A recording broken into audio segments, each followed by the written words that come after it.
I announced it already, and I kind of have been behind the scenes working really, heavily on a AI bot that is going to help us develop DCTLs.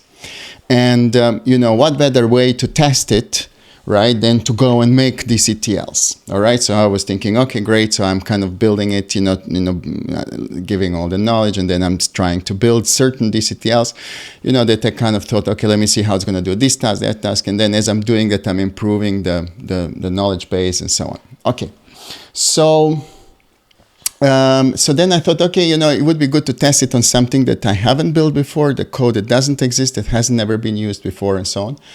And then couple of things happened. Okay, so number one thing that happened, I discovered a post by Harald Brendel, who's the color scientist from ARI, where he was discussing something completely different. He was talking about, the DRT rendering, of ACES 2 and comparison to ARI-log C4 and what happened. So something really completely irrelevant. But in that post, he mentioned certain approaches, to perceptual color rendering, and I'm always excited about anything that's perceptual. I love perceptual color rendering because, I mean, look, the whole color lab is based on that, on the idea that we're not matching, RGB colors, but we are matching the human perceptual systems. So it was really interesting, and that kind of got me into a rabbit hole where I was just discovering one thing after another and trying to understand what happens. And then actually, just a few days ago, I had to phone Josh, and I was like, Josh, I have this thing I'm thinking of doing, I need to do this, but I don't understand this. Sometimes, some mathematical conversions and exchanges and, controls and this and that is just really sometimes stupidly difficult to understand. But then you phone Josh and goes like, oh yeah, you just have to use 10-2 function. Oh my God, so that's it. Not even a ChatGPT knew answer to that. Anyway, so basically, so that was a step one. And then a step two that happened also that kind of got me to make this was, I have a coaching sessions with students. And one of maybe you guys who's also here, you probably know him. His name is Camilo Beria. He found this Macbeth chart that was shot on Kodachrome, like on my old film. And he said to me, I'm kind of thinking, whether I could go and match this, because it's a chart, right? We should try to do some matching and stuff like this. And first thing, when I saw this chart and I looked at it, I was like, oh my God, there is actually tons of saturation in it, right? This image is really, really saturated. Okay, but it's kind of different type of saturation, right? Is it kind of filmic, kind of, I don't know, you guys what I mean, and then I realized, yes, and there is a lot of these kind of adjustment tools for saturation, right, that are kind of allowing or trying to solve this problem with saturation. And we're going to talk a little bit about this, and then we're going to understand, how I try to solve it and what I did. But really, you have to just understand to me that where I'm coming from, I'm really trying to recreate this aesthetic of kind of, high saturated film stock, okay? But it's not, high saturated to what we are getting today with digital. It's not that level of saturation. There is a really color in the scopes, but that color is not biting you, like it's not really jumping at you, and you'll see exactly now what I mean. Okay, so basically, let's me kind of show you a little bit what I mean. So basically, what we got here is an Alexa. I'm using RAW because I just really wanted to make sure that I'm in this kind of 100% ARI-log C4 world, that nothing really is happening or anything like that, right? Let me just move all these guys a little bit out of the way because they're on my way. All right, fantastic. And then so I got here an inode that's going from ARI-log C4, And then here I have an O node that is going to, I'm going to use ACES 2. I'm really, going to use ACES 2 just because I want to be a little bit more kind of generic, right? So and so on. And by the way, I've kind of been, looking at this whole ACES 2 implementation of Resolve 20, and it's really confusing me. Like, I don't know how you guys feel about it, but, all these new namings are just really throwing me off. And I'm just so surprised how sometimes somebody can make such a wonderful thing and completely, like, make it so complicated for people to understand. Now we have to retrain everybody what kind of profiles they need to use. Why did they have to rename everything? I don't understand. Anyway, let's go. So here is our shot, okay? Let me just close this clip so we see it a little bit better. There we go. Okay. And let's say, I want to give it like a really high saturated look. And if I'm to use like any of the color matching tools, like like the magnetic matching tools, all this, they all operate in this kind of standard kind of color space, whatever color space we're using for adjusting color. And they use this kind of mathematical operation of saturation. And when I do an increased saturation, very quickly,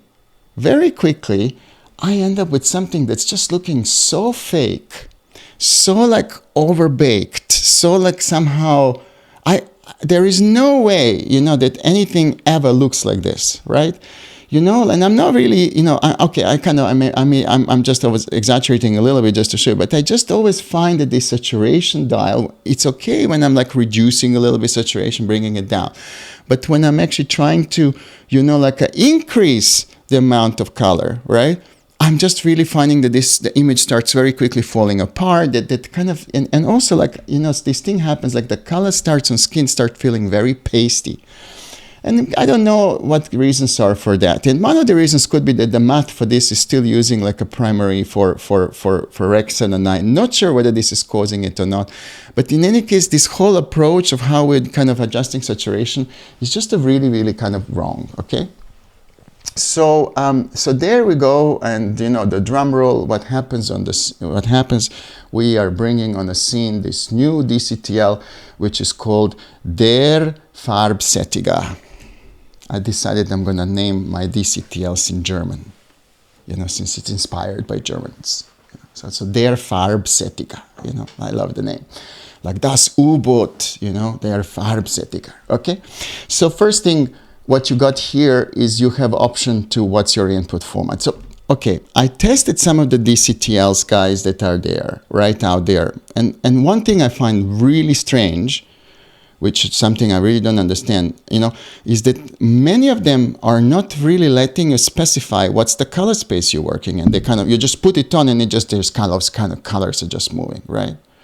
But like I always felt like, well, if you're gonna do anything like on some color conversion using particular color spaces, which I believe that most of these DCTLs are based on certain different color spaces that they use for adjustment of it, then you need to have some control over it. And I even emailed the guy Stefan from Mononotes. I asked him, hey, would you you have this kind of DCTL for adjustment of color. And he says, oh, no, I'm not really, I can't tell you like also what color I'm using, and I'm not adjusting any color. I asked him, hey, could you put JPLog2 in it? And he was like, no, there is no adjustment. I was like, very strange. And then I realized that the other people don't do it either. So first thing I did was that, okay, if I'm going to build a tool, I'm going to build it fully color managed, because this whole idea of me going into different color space that I'm going to go and adjust color has to happen in a very controlled way. Okay, so what I did is I built like two inputs. So I've just given you JPLog2 and ACES 2065, and I think this should cover majority of things. Like with the ACES 2065, you can then put ACES transform in front of it and do whatever you want with it. And with JPLog2, you can manage everything with the I node and O node. So I think it covers almost every scenario out there that you can use. Okay, so basically, let me now show you this. So this is using a different type of color encoding, a different type of color space, okay? And this type of color space, the reason why I call it organic, right, is not, it's working to emulate the way how we perceive color changes, right? So think about this. Everything we kind of do so far, like we kind of color grading, we do it so that camera captures a signal, And the moment it captures signal, it interprets color in its own way, right? And then we kind of manipulate that interpretation. When we use, different math and different color space that is based on perceptual science, so we are kind of bridging the camera. We say like, well, we don't really care what really happens in camera. What it's important to us, if we were really to use lighting or colors, Farben, right? If we had to use colors, paint a wall with, a more stronger color or something like that, or emit, a light. In this case, I'm using, emitting light with more saturation. How would I perceive this? How would that look in the eye of the observer, right? And that, to me, is always something that has fascinated me, because I just found that the adjustments that happen like that are just a little bit more pleasant, right? A little bit more kind of, it feels like oh yeah, this is what's happening. And I'm exactly going to show you what I mean by that. So this is using one approach that this is where Harald Brendel comes in. He was kind of the one who mentioned that. So basically, first of all, it's a color space that separates luminance from chrominance, right? So you have, which is what I absolutely love. Without it, I always find myself very difficult for me to work in making looks or anything if I don't have a separate control over these two elements. They can't be married to one another. I need to separate them. So I'm going to now, for example, say, okay, let's increase now my chrominance, right? So I have this chrominance master. So look what happens as I'm increasing the saturation, right? I'm increasing the color level. I'm getting much more saturated, but the color still feels like it's part of the image, right? It's not really floating inside, right? I'm actually just going to go and create a version so you guys see. So I'm going to just push this, extremely high. And then I'm going to reset this here, and I'm going to use basically saturation here. So just so that you see basically what happens, right? So look, so this is now my standard saturation, and I'm getting very similar results if I'm using curves, if I'm using saturation dial, if I'm using, then again, there is this kind of slicer in DaVinci, but it doesn't work on log very well. So anyway, so look, so then basically, so this is now my saturation using the FarbSättiger, and this is basically the saturation, right? And look at the difference. Look at the difference. Look how this really feels more natural. The lips are still intact, the things, my bed chart's not falling apart. Now the face looks oversaturated, I 100%, but it's not hurting, it's not like, it doesn't feel like, okay. Now what I can do then is I can say, well, I really love this, I really love this high saturated, but I don't want this to happen too much to the skin. I have now 12 angle controller. Okay, this is another thing. Many controllers out there, the hue kind of adjustment tools, they work on 8 or 6, right? And when you actually do the math and you start really, and you understand, how you're splitting your hue and what happens, you just understand that 12 is just such a magic number, because it's just it just really has a certain harmonious way how it's separating the whole hue, right? So basically that's why I have 12, because I'm just finding that these transitions from color band to color band are happening in a much more in more logical way as well. So we have colors that go from red, orange, yellow, yellow, green, green, cyan, blue, cyan, blue, indigo, purple, and magenta. Okay.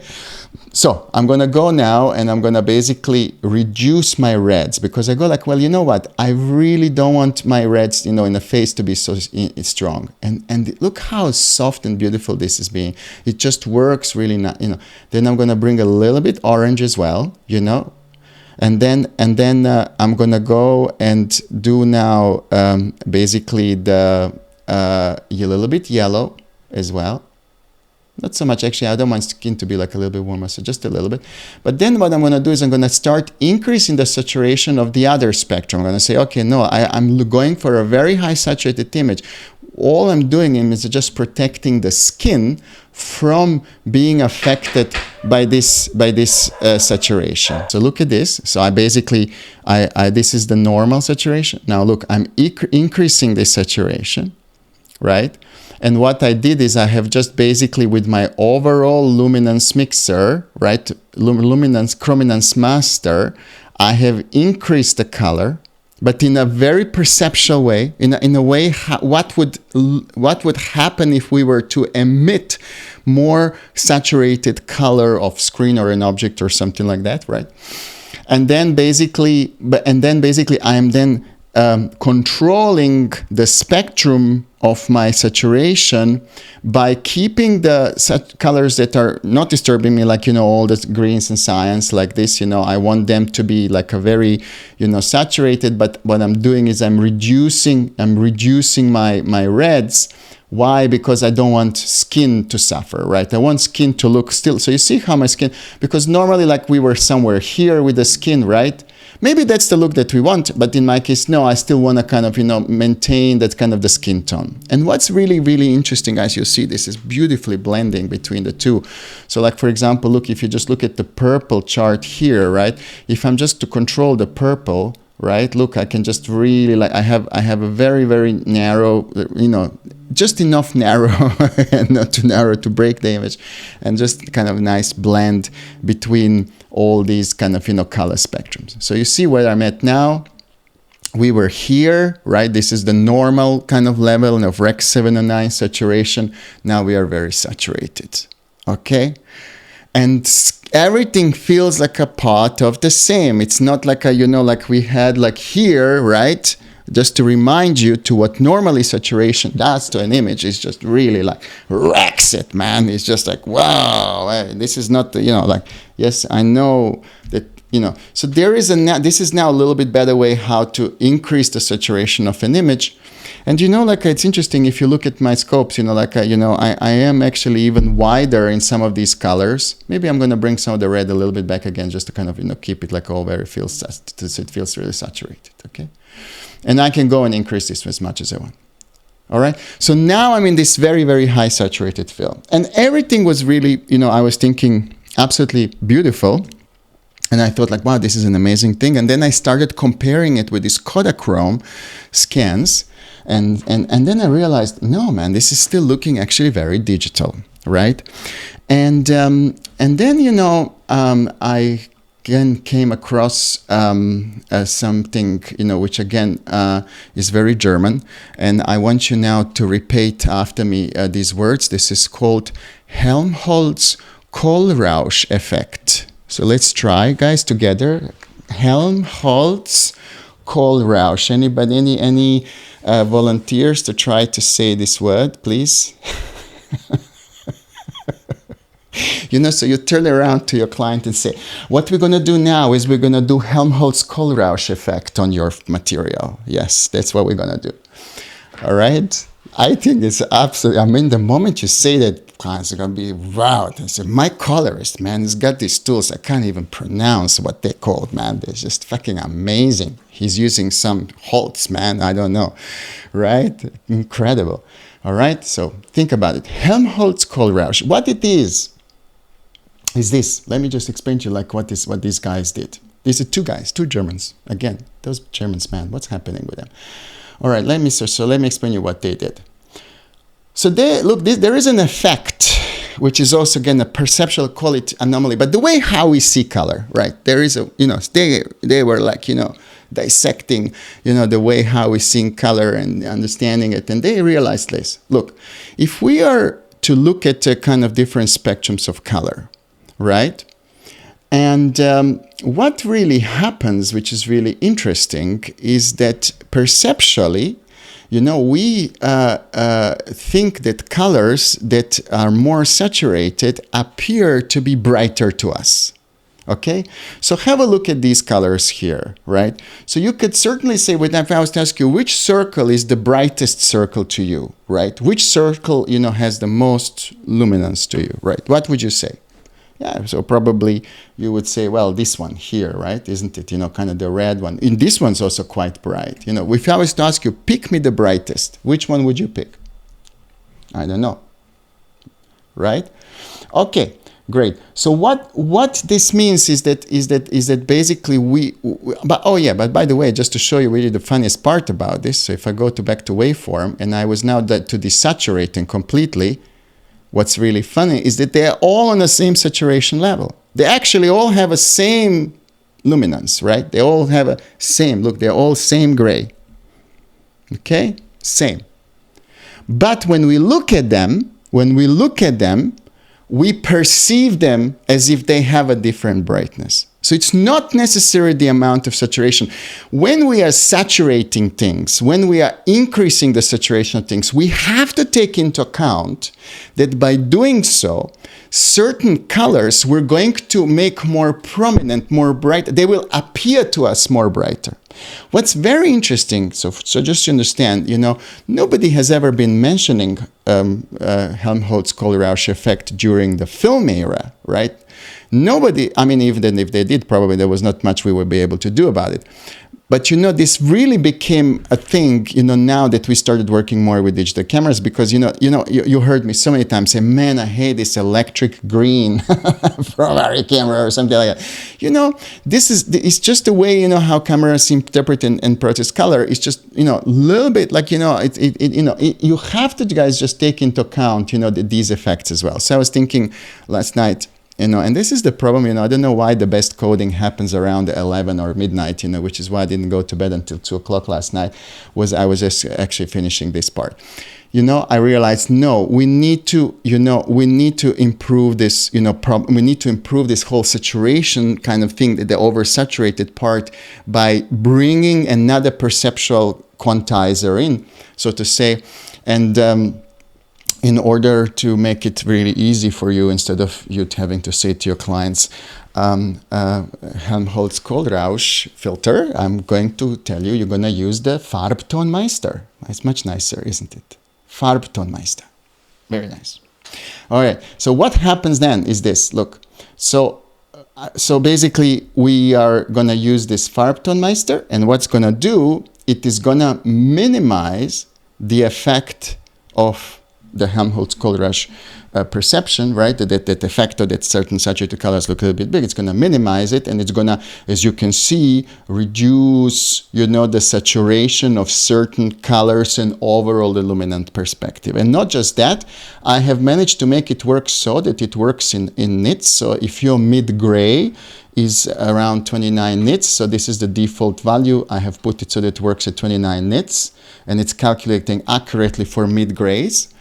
And also it works in JPLog or ACES. This is the two color spaces, the only two color spaces you need, really. Oh no, I'm a little biased about it, I'm sorry. And then we have we have two options. One is called luminanzbasiert and the other one's called farbbasiert. Right, that you love. Maybe I should make all the other plugin in German as well, so from now on I have my new style of plugin, the German plugins. Luminance is the better one. Stick with luminance.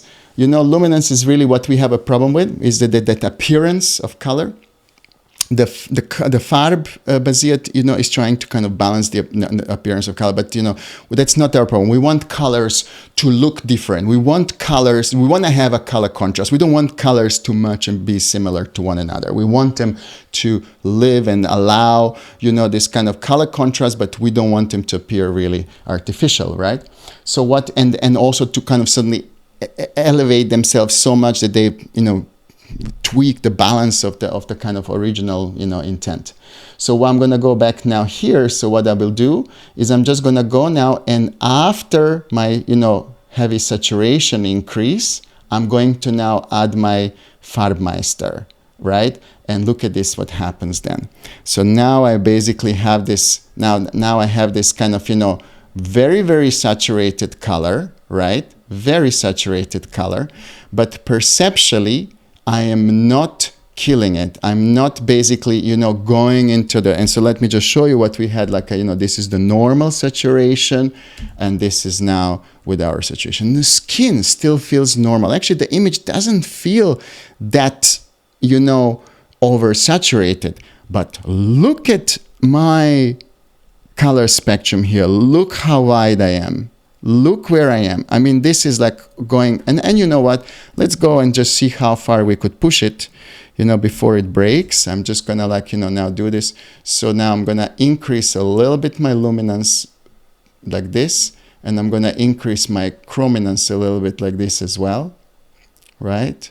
And there we go. Look, I'm really, really pushing things far, far, far out, right? But, you know, somehow it does never feel anywhere near to crazy saturated like this. It has this huge amount of volume of color in it, but perceptually feels nice. And once I applied this, once I did this, and then compared it with, you know, Kodachrome, you know, scans that I got from Camillo, I was like, now in a ballpark. So funny enough, even though we went all the way around and around, you know, the German route, you know, and all the scientists, you know, and this and that, where we ended up is exactly where we actually wanted to come, you know, which is the target. But we wanted to have this beautiful filmic kind of saturated colors, but without hurting our eyes. We can have a beautiful and rich colors on our screen, but without viewer going like, you know, no, we can have it. It's totally possible. It's possible for us to increase the saturation and still keep it perceptually pleasant, I would say, right? Perceptually accurate and so on. So I believe that these two are going to be an absolute, you know, magic for you guys, you know, like to kind of add to your tool set. You know, with JPLog2, I think we kind of managed to get you to really work really nicely with your luminance, left gamma gains, you know, right? That kind of really works. But, you know, one thing that was really missing, I think we didn't really have, is that kind of little bit more precise way to control tonality when it's not just a lot, you know, when I'm just basically trying to build a little bit my look. And I think, you know, that we have managed to solve this problem a little bit like now, at least for the moment. I think I'm very happy with the result. I really feel like, you know, that this is gonna definitely work much better than this, right? And you know, the skin tones, everything just works really, really beautiful. And let me just show you before and after so that you can again get the idea to what's happening. Before, this is just the standard Rec 709, after the saturated version of Rec 709, right? And you know, and look how much we're increasing the saturation, right? Yet everything feels so nice. So nice, right?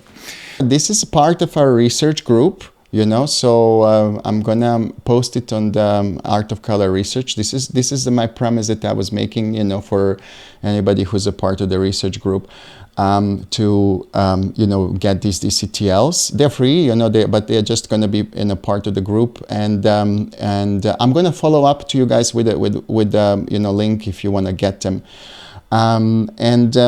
And what is really, by the way, interesting as well, you know, the research groups really started and it's going really good. So already we had a lecture by Barbara Flüchtinger. She's this amazing color scientist that, you know, was responsible for that book, the Color and Film, and she also curated this wonderful exhibition at the Academy Museum about, you know, color in film. I mean, and she's pioneering this new type of film scanning. Absolutely fascinating lecture. I really recommend anybody to watch it, you know, who loves kind of film and wants to understand some of that. It's really, really interesting what they're doing. And also just this week we had another lecture by Pablo Serrano, who's a guy who's responsible for color management and color reproduction of Olympic Games in Tokyo, in Beijing, World Cup in Qatar, whatever, you know. Now he's got hired to do Indy 500, you know, he's doing big soccer tournaments. So like when you watch the massive, you know, live broadcast, the person, you know, who does all the color management for that is Pablo. And I know that, you know, we do a lot, you know, kind of, you know, film work, but it's really interesting to see, you know, what they do, especially what they're very good at is converting from SDR to HDR losslessly. Like, it's just really fascinating how they do. And we learned so much about, you know, this whole process. So this is another guest lecture that we had. So, you know, and then also you get access to, you know, tons of archive, you know, lectures and archive seminars. So I really think it's worth it. You know, it's not a very big group at the moment, but, you know, I think it's maybe, I don't mind, you know, it's like we're you know, it's tight knit. But yeah, if you're interested in these, I would encourage you to consider joining the Art of Color Research group. You know, it's more than just thing. What I'm gonna do is I'm gonna send you like a little link and little special offer, since you guys are color lovers, so you can go and get the DCTLs and start working on them and so on. And then maybe you find that you like the AOC, so you might want to stay with us there. In any case, yeah, I'm totally opening it to everybody. Thank you guys. Thank you all. Have a great weekend, everybody. Enjoy, and I see you all next week, same time, same place. See you soon. Thank you, and bye-bye. Bye. Thank you, Luis. Thank you. Bye.